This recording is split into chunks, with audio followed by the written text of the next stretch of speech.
What's gaming, gamers? Have you ever wanted to have a build that packs nearly unrivaled survivability and ad clearing with super cooldowns as low as 60 seconds? Have you ever wanted to inflate your end of activity damage numbers just to flex on your teammates? Well, this Prismatic Titan build is the perfect build for you. But before I get into the video, I'd like to shout out our clan, the Tyrant Seraphs. If you're looking for people to play any content in Destiny with, ranging from ritual playlist and seasonal activities all the way to raids and Grandmaster strikes, feel free to join the Discord server. We welcome anyone, no matter how new or seasoned you are, and all of us will teach encounters if you don't know something. If you're interested, hop into the Discord server and play some Destiny with us, the link's in the description. Now for the build itself, I'll start with a prescriptive build guide in case that's what you're looking for. Once I've done that, I'll go into detail about what each element of the build does, why I've chosen them, as well as any alternative options and their pros and cons should there be any. For the prescriptive setup, use the Cuirass of the Falling Star exotic chestpiece. For your prismatic subclass, use the Arc Thundercrash Super, the Towering Barricade, whichever jump you prefer, the Strand Frenzied Blade Melee, the Stasis Glacier Grenade, the Solar Consecration Aspect, the Arc Knockout Aspect, Facet of Awakening, Facet of Balance, Facet of Courage, Facet of Protection, and Facet of Sacrifice.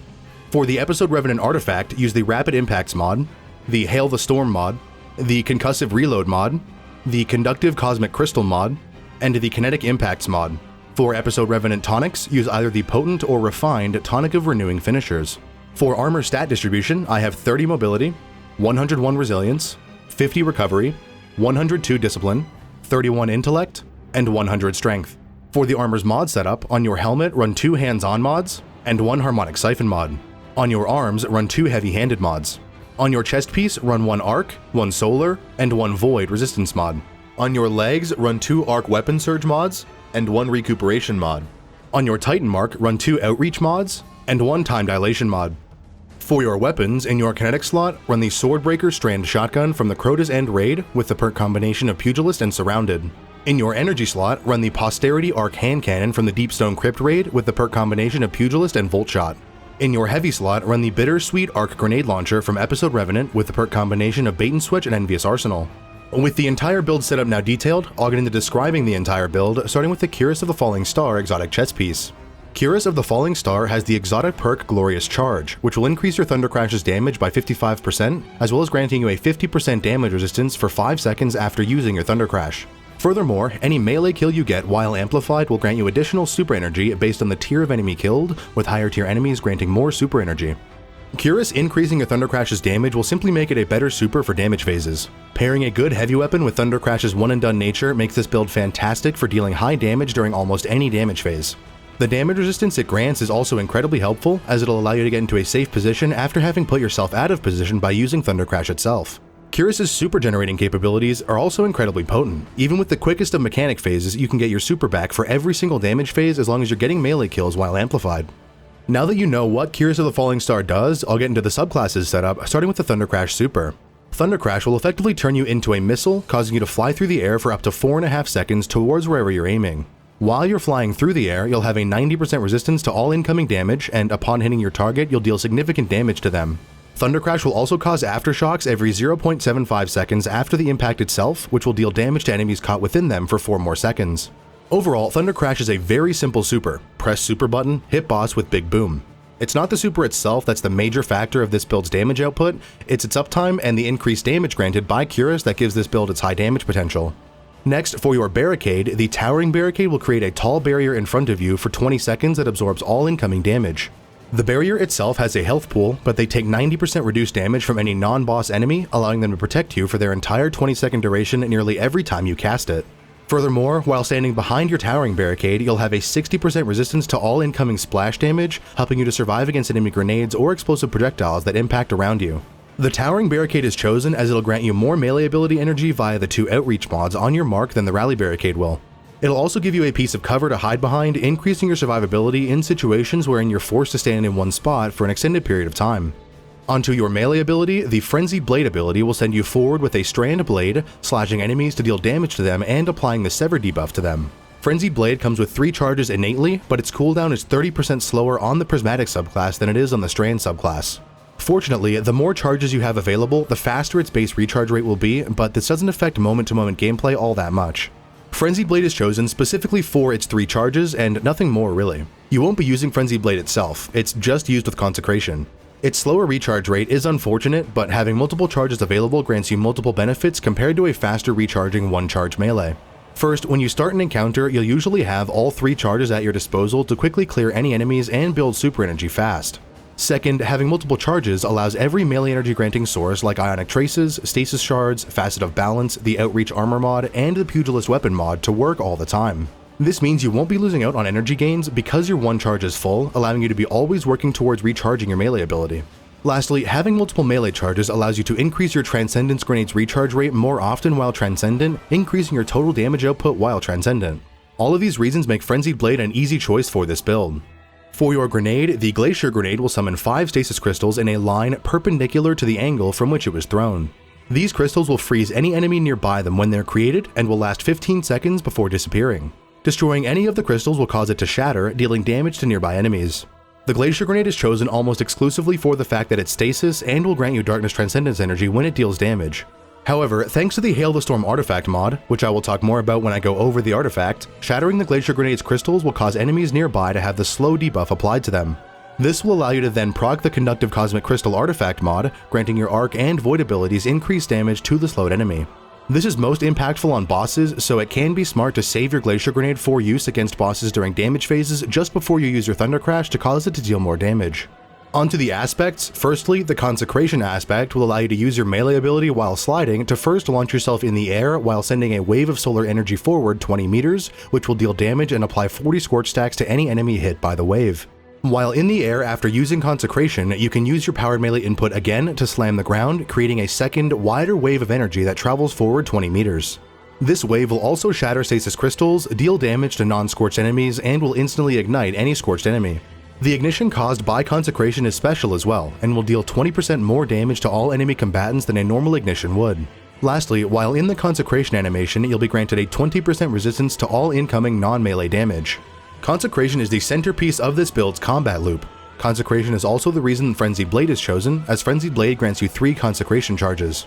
Everything in this build is designed around refunding Frenzied Blade energy and charging Frenzied Blade such that you can use Consecration as often as possible. Using Consecration to get kills will grant you super energy via Cuirass of the Falling Star and the 2 hands-on mods in your helmet, health via the Knockout aspect, as well as generating Orbs of Power thanks to the heavy-handed mods in your arms. Those Orbs of Power will then grant you super energy, grant you armor charge for the purpose of your 2 arc weapon surges on your legs, as well as healing you thanks to the recuperation mod also on your legs. Lastly, Consecration will grant you 3 fragment slots, which is significant for build crafting potential. The second aspect to use is Knockout. Knockout, upon getting a melee kill, will instantly grant you an amount of health based on the tier of enemy killed, begin your health regeneration, and grant you the amplified buff for 15 seconds. Furthermore, breaking an enemy's shield or dealing damage to any enemy below 30% health in any way will grant you a few buffs. It will cause your basic melee attacks to deal 100% increased damage, your powered melee attacks to deal 50% increased damage, your melee lunge distance will be increased, and your unpowered melee attacks will count as powered melee attacks for those subclass traits, armor mods, and weapon perks that require them. Knockout is essential to this build's survivability and super energy regeneration. On top of instantly starting your health regeneration, it will just grant you health instantly when your powered melee gets a kill. This is on top of the 70 health granted by recuperation when you pick up the Orb of Power your melee kill will generate. Additionally, Knockout will instantly grant you the amplified buff when you get a melee kill. This is crucial for your Cuirass of the Falling Star chest piece, as Cuirass requires you to be amplified when you get melee kills to be granted its extra super energy. You could simply become amplified by getting rapid arc kills, which is perfectly doable, but Knockout prevents you from having to worry about ensuring you're amplified before you use Consecration, as Consecration itself will amplify you. Unfortunately, Knockout only grants 2 fragment slots, but its usefulness to this build far outweighs this slight loss of build crafting potential. Onto the fragments. Firstly, Facet of Awakening will cause the rapid defeat of enemies with any one specific damage type to create an elemental pickup that matches that damage type. Facet of Awakening does come with a 5-second cooldown between generating the same elemental pickup, meaning you'll only be able to generate one of the same elemental pickup every 5 seconds. Furthermore, kills with that same element while this cooldown is active do not count towards generating the next elemental pickup. Lastly, Facet of Awakening comes with a 10-point boost to your Resilience stat, which is a great stat to have an extra 10 points in. Facet of Awakening is chosen for its ability to generate multiple pickups for this build. You'll be able to generate Fire Sprites with Consecration, which will grant your Glacier Grenade 7.81% energy upon their collection. You'll also be able to generate Ionic Traces with your Arc Weapons, which will grant you energy for all of your abilities upon their collection. Lastly, you'll be able to generate Stasis Shards with your Glacier Grenade, which will grant your Frenzied Blade 6% energy upon their collection. All of these will help your abilities to recharge faster, increasing your ability spam potential. The second fragment, Facet of Balance, will grant you 6% Frenzied Blade energy upon getting 3 rapid light damage kills, and 6.25% Glacier Grenade energy upon getting 3 rapid darkness damage kills. Facet of Balance has no intrinsic cooldown, meaning the more quickly you get kills, the more ability energy you'll be able to generate. The Facet of Balance is chosen specifically for its melee energy regeneration. This build will be getting light damage kills incredibly frequently with Consecration and weapons, meaning you'll be able to take advantage of its melee energy constantly. This will simply help you to keep your Frenzied Blade active more often, allowing you to use it for all its benefits more frequently. Facet of Balance's grenade energy gains will see significantly less use, but if your Glacier Grenade gets 3 kills, it'll refund itself a bit of energy, which is a nice benefit on top of the melee energy gains from light damage kills. Third for Fragments is Facet of Courage.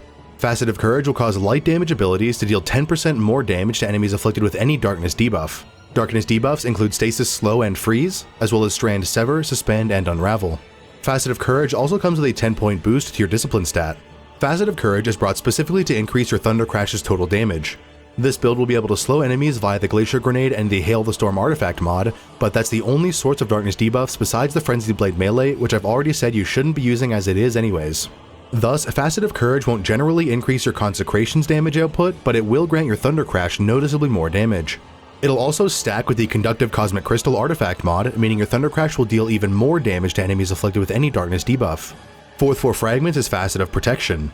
Facet of Protection will grant you 15% increased damage resistance to all incoming damage while within 15 meters of 3 or more enemies.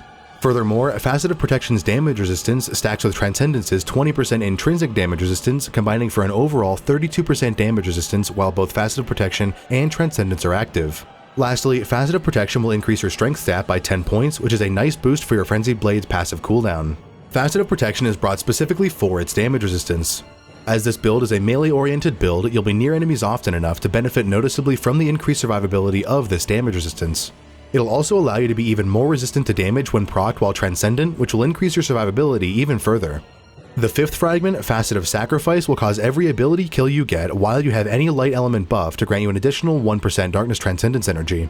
Light element buffs include Arc Amplified, Solar Cure, Radiant and Restoration, and Void Devour, Invisibility, and Overshield. You'll be amplified with this build almost all the time thanks to the knockout aspect and your arc weapon kills, meaning every kill you get with any of your abilities will grant you the increased Darkness Transcendence energy. This is important for your Transcendence uptime, as this build only has one main way of dealing darkness damage in the Glacier Grenade. Sure, you could use your Frenzied Blade ability to deal darkness damage as well, but that's really a waste and you should be instead using Consecration. If you have a Strand or Stasis weapon equipped in your Kinetic slot, you can also get Darkness Transcendence energy that way, but Facet of Sacrifice will simply increase the total amount of energy you can generate, increasing your Transcendence uptime. With the subclasses set up now detailed, I'll get into describing the artifact mods to run if you're watching this video during Act 1 of Episode Revenant. As usual, if there are any Act 2 or 3 mods that benefit with this build specifically, I'll leave them in a pinned comment in the comments section when they release, if I remember to. Firstly, for artifact mods, Rapid Impacts will cause damage dealt with any type of grenade launcher to grant you a stack of the Rapid Impacts buff. Rapid Impacts can stack up to 5 times. While you have any stacks of Rapid Impacts, your grenade launchers will be granted a buff to their reload speed and their reload duration multiplier. These buffs are increased when you have more stacks of Rapid Impacts. Rapid Impacts will simply increase your Bittersweet's reload speed, which is helpful if you don't have the Envious Arsenal perk on it. As Bait and Switch is the most important perk to have on it, pretty much any third column perk is serviceable, and Rapid Impacts will help it deal damage if you don't have Envious Arsenal. The second artifact mod is Hail the Storm. Hail the Storm will cause the shattering of any stasis crystal to release 5 homing shards in a star pattern around the crystal, dealing damage and applying slow stacks to the enemy hit. The application of slow is the main reason Hail the Storm is brought, but the increased damage is also a nice benefit to have. Hail the Storm applying slow stacks allows your Thunder Crash to benefit from both Facet of Courage and the Conductive Cosmic Crystal artifact mod more consistently. As the Glacier Grenade normally just freezes enemies nearby the crystals it summons, you'd normally have to hope the boss doesn't get shattered before your Thunder Crash hits. With Hail the Storm applying slow to nearby enemies when you destroy crystals, your Thunder Crash will benefit from its increased damage more often. Third, for artifact mods, the Concussive Reload mod will cause any damage dealt with grenade launchers to bosses and champions, as well as the destruction of combatant shields with grenade launchers, to weaken the enemy damage for 20 seconds. This weaken effect is a 15% debuff and will cause the enemy afflicted to take 15% more damage for the weakened debuff's duration. Concussive Reload will increase all damage dealt to the weakened enemy for its 20-second duration, making it a fantastic mod for both damage phases and killing champions in higher difficulty activities. As this build uses the Bittersweet Grenade Launcher in the heavy slot, you'll be able to proc concussive reload on every boss and champion so long as you have heavy ammo. The fourth artifact mod, Conductive Cosmic Crystal, will cause your Arc and Void abilities, as well as any weapons you have equipped with the Dark Aether Reaper origin trait, to deal 5% increased damage to enemies afflicted with stasis debuffs. Conductive Cosmic Crystal will work for both your Thunder Crash Super and your Bittersweet Grenade Launcher, as it has the Dark Aether Reaper origin trait. Granted, you won't get to take advantage of Bittersweet's boost all too often, as the only stasis debuff application this build has access to is the Glacier Grenade, and boosting your Thunder Crash's damage is more important than Bittersweet's. But when playing in a group, your teammates can apply stasis debuffs as well, allowing you to take advantage of Conductive Cosmic Crystal more often. Fifth and finally for artifact mods is Kinetic Impacts. Kinetic Impacts will cause rapid hits against one enemy with a heavy grenade launcher to trigger a shockwave beneath the enemy, dealing damage to the enemy and stunning unstoppable champions. Kinetic Impacts is brought simply to increase your Bittersweet's damage potential and not anything else. For the episode Revenant tonic to use, either the potent or refined Tonic of Renewing finishers should be consumed. While you have a Tonic of Renewing finishers equipped, any finishers you perform while at critical health will instantly begin your health regeneration. Furthermore, both the Debilitating Wave and Conductive Cosmic Crystal artifact mods will be boosted, increasing those artifact mods' effectiveness. For this build in particular, the boost to Conductive Cosmic Crystal is the only important part of the tonic. While Conductive Cosmic Crystal is boosted, the damage buff granted by the mod against enemies affected by stasis debuffs will be increased. Your Arc and Void abilities will deal 8% increased damage instead of 5%, and your Dark Aether Reaper weapons will deal 10% increased damage instead of 5%. This will increase your Thunder Crash's damage output even more, making it a fantastic tonic to have equipped as often as you can remember to activate one. With episode Revenant mechanics now detailed, I'll get into the armor setup for this build, starting with stat distribution. In the top 3 stat grouping of Mobility, Resilience, and Recovery, spec into Resilience first, with Recovery second, and ignore Mobility altogether. Resilience will be the most important stat for this build altogether. Every tier Resilience you have will slightly increase your total amount of health, as well as increasing your base overall damage resistance to all incoming damage. At tier 10 Resilience, you have a maximum of 200 health and a significant 30% resistance to all incoming damage. Furthermore, Resilience is the Titan's class stat, meaning higher tiers of Resilience will positively affect the cooldown of your barricade. The higher your Resilience is, the faster your barricade will recharge.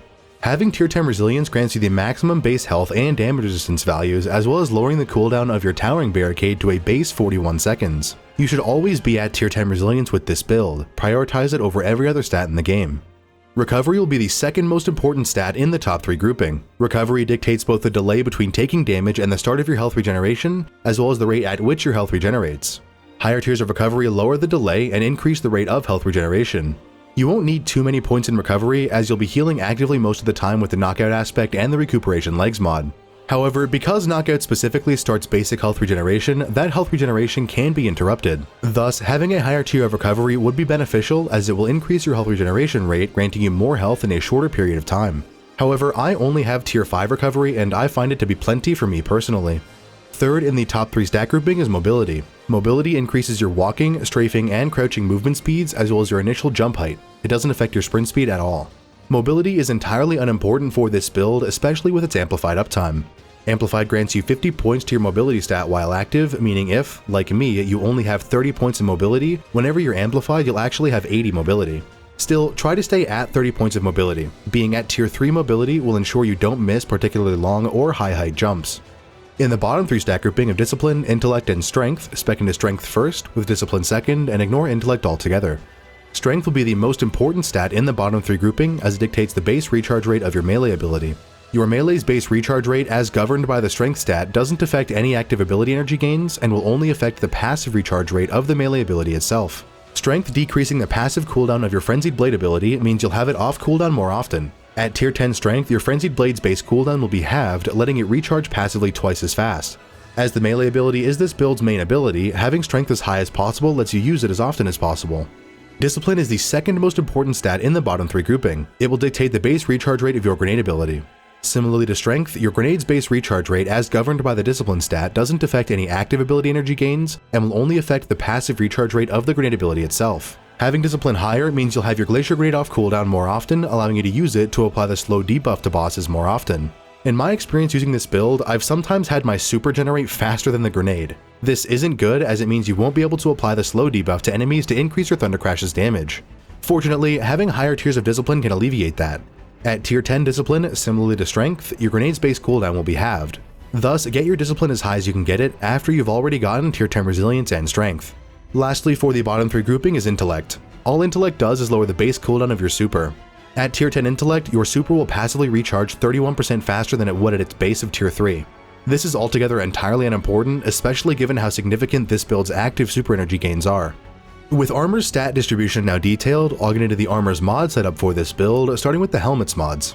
Firstly, the 2 hands-on mods together will serve to increase the amount of super energy gained when getting powered melee kills. This is important for this build as Thunder Crash uptime is the main goal of the build. Additionally, hands-on will stack with the increased super energy gains granted by Cuirass while amplified, affording even further increased super energy gains when getting powered melee kills. Next, the Harmonic Siphon mod will cause an Orb of Power to be summoned upon getting 2 arc weapon kills within 3 seconds of each other. Orbs of Power will be important for this build as they'll grant super energy, armor charge for the arc weapon surge mods, and health via the recuperation mod. The granted super energy is important for Thunder Crash uptime. Having armor charge will allow your arc weapon surge mods to increase your arc weapon damage, making it easier to generate further orbs of power with the Siphon mod, as well as increasing your boss damage with Bittersweet, and the health from recuperation when picking up an orb of power will help your survivability noticeably. Onto your arms, the 2 heavy-handed mods together will generate a potent orb of power upon getting a kill with your powered melee attack. With 2 heavy-handed mods equipped, heavy-handed will have a 5-second cooldown applied to it, meaning you'll only be able to generate an orb of power via powered melee kills once every 5 seconds. However, in an encounter, you won't run into this cooldown very often unless you're rapidly using your Consecration ability. If you had 3 heavy-handed mods equipped, the orb of power generated would be more potent, granting you more super energy, and heavy-handed itself would only have a 1-second cooldown. I personally don't find the 5-second cooldown with 2 mods to be negative, but if you find it's hindering you, you can equip a 3rd heavy-handed mod to lower the cooldown to 1 second. For your chest piece, simply running whatever resistance mods you need for the content you'll be running will suffice. For general low-level content, I usually just run 1 arc, 1 solar, and 1 void resistance mod. But when running higher difficulty content, or any content with a threat modifier, I will change my resistance mods accordingly. In higher difficulty content, it's smart to think of what enemy type you'll be fighting against, as they generally have 1 or 2 main sources of damage. An example is the Scorn. Scorn have significant arc damage sources like Screebs, Stalkers, Arc Chieftains, and Abominations. As that's the case, when going into an activity wherein you'll be fighting Scorn, bring 2 arc resistances and 1 of a separate damage type you know you'll be subject to, generally a void resistance mod, as the Scorn Raider crossbows can deal a lot of damage very quickly. The same goes for threat modifiers. Run 2 resistance mods that correspond with the activity's threat modifier, and run 1 separate resistance mod of a damage type you know you'll be subject to. Onto your legs, firstly, the 2 arc weapon surge mods together will grant your arc weapons a 17% boost to their damage while you have any stacks of armor charge. This is a 70% increase in damage over just having 1 arc weapon surge mod equipped. The weapon surge mods will help your arc energy weapon to kill enemies on its own, helping you to deal with enemies when you don't have any abilities charged, or simply to generate orbs of power and ability energy via the Pugilist perk. Furthermore, it'll help your Bittersweet grenade launcher's damage significantly, making it incredibly potent, especially when combined with the concussive reload artifact mod's weaken debuff application. Next, the recuperation mod will grant you 70 health instantly upon the collection of any orb of power with no cooldown. Recuperation is an incredible survivability mod and will help you to stay alive in higher difficulty content where enemies are more accurate and your health regeneration from the knockout aspect gets interrupted more often. It'll also allow you to regenerate your health even when you don't have any melee charges, as your arc weapons can generate orbs of power via the Harmonic Siphon mod, which will grant health upon collection. Onto your marks mods, firstly the 2 outreach mods together will grant your Frenzied Blade 17% energy instantly upon the use of your Towering Barricade. This will noticeably increase your Frenzied Blade's uptime, and as you'll have tier 10 resilience anyways, you'll have your barricade off cooldown often. This will let you take advantage of outreach more often, in turn increasing your melee ability uptime. Lastly, for armor mods, the Time Dilation mod by itself will cause your decaying armor charge stacks to each last 50% longer. This increases each stack's duration to 15 seconds instead of its base of 10. Having Time Dilation equipped will simply allow your armor charge stacks to go further, letting you deal 17% more damage with your arc weapons more often. This also allows you more time between collecting orbs of power, giving you more freedom to decide whether an orb is safe to collect or not. Now that I've detailed the armor's mod setup, I'll get into my recommendations for weapon choice for this build. I'll go over each slot in order, from kinetic to energy and then power, detailing my prescriptive weapon choice and why I've chosen that specific weapon. Once I've done that, I'll then give a few alternative options if you don't have those weapons, don't want to use those weapons, or otherwise want to use something different. In the kinetic slot, I run the Swordbreaker Strand shotgun from the Crota's End raid with the perk combination of Pugilist and Surrounded. I run Swordbreaker with this perk combination for 2 reasons. Firstly, Pugilist is an integral weapon perk to have. Additionally, on fusion rifles, glaives, shotguns, and sniper rifles, the Pugilist perk is enhanced and will grant you double the melee energy you'd get from Pugilist on any other weapon type. This makes Pugilist on any one of those weapon archetypes fantastic for this build, as you'll deal more damage to those enemies with the special weapon and be granted more melee energy when you kill them. Second, Swordbreaker is a strand weapon, meaning it'll grant Darkness Transcendence energy whenever you deal damage or get kills with it. As its strand, it'll also summon a Tangle if you get multiple rapid kills with the weapon thanks to Facet of Awakening. Throwing or destroying this Tangle will then grant you more Darkness Transcendence energy if it deals damage to enemies. However, Swordbreaker itself isn't necessary. Pugilist is the most important perk to have on the kinetic slot weapon. Unfortunately though, there are only 2 darkness damage shotguns that can roll Pugilist. Those are Swordbreaker, as I mentioned, and the No Reprieve Stasis Slug shotgun from the Season of Plunder. No Reprieve isn't currently acquirable, meaning the only darkness aligned shotgun that can roll Pugilist is Swordbreaker. Furthermore, there aren't any fusion rifles in the kinetic slot that can roll Pugilist. Now, you can run a kinetic shotgun with Pugilist, and there are a few of those. However, it will lower the amount of Darkness Transcendence energy granted by the weapon by 50%. Those shotguns are the Heritage Slug Frame Kinetic Shotgun from the Deepstone Crypt Raid, the Perfect Paradox Kinetic Shotgun from Episode Echoes, and the Wastelander M5 Kinetic Shotgun from Dares of Eternity. Any one of those shotguns can drop Pugilist and will work with this build. Wastelander M5 is probably the easiest to farm as it's craftable and available from Dares of Eternity, which is an easy activity to run. In the energy slot, I use the Posterity Arc Hand Cannon from the Deepstone Crypt Raid with the perk combination of Pugilist and Volt Shot. I choose Posterity specifically for its origin trait, Bray Inheritance. Bray Inheritance grants a very small amount of energy for all 3 of your abilities every time you deal damage with the weapon. This includes damage by the weapon itself and by the jolt from Volt Shot. However, as is the case with your kinetic slot weapon, Pugilist is the only important perk. Unfortunately though, there are only a few Arc primary weapons that can roll Pugilist. The easiest to acquire would be the Corrasion Arc Pulse Rifle from Episode Echoes, and the Ikelos SMG V3 from the Season of the Seraph, now acquirable via the Operation Seraph's Shield exotic mission. Onto your heavy slot, I use the Bittersweet Arc Grenade Launcher from Episode Revenant with the perk combination of Envious Arsenal and Bait and Switch. However, you don't have to have this specific weapon. Any DPS rolled grenade launcher will work in this slot. But if you run a different affinity grenade launcher, make sure to change the affinity of the weapon surge mods in your legs to match that of your chosen grenade launcher. With the entire build now detailed, I'll get into the playstyle I use with this build, which will hopefully teach you some things about the build itself. The biggest thing with this build is to just get as many melee kills as you can to recharge your super as fast as possible. Recharging the melee is done with Facet of Awakening, generating Ionic Traces and Stasis Shards, Facet of Balance with rapid light damage kills, using your class ability with the 2 Outreach mods on your mark, and the Pugilist weapon perk. And that's really all there is to the general combat loop. When it comes to damage phases, I'll use my entire Grenade Launcher's magazine before using my Thunder Crash. This ensures the boss is weakened via the Concussive Reload Artifact mod, and also helps to make sure I have the 17% damage boost from the 2 weapon surges I have equipped. I'm not always paying attention to exactly how many stacks of armor charge I currently have, so using my Grenade Launcher first helps to ensure I won't lose my armor charge while in my Thunder Crash animation. Once I've used my full Grenade Launcher's magazine, I then throw my Glacier Grenade at the boss.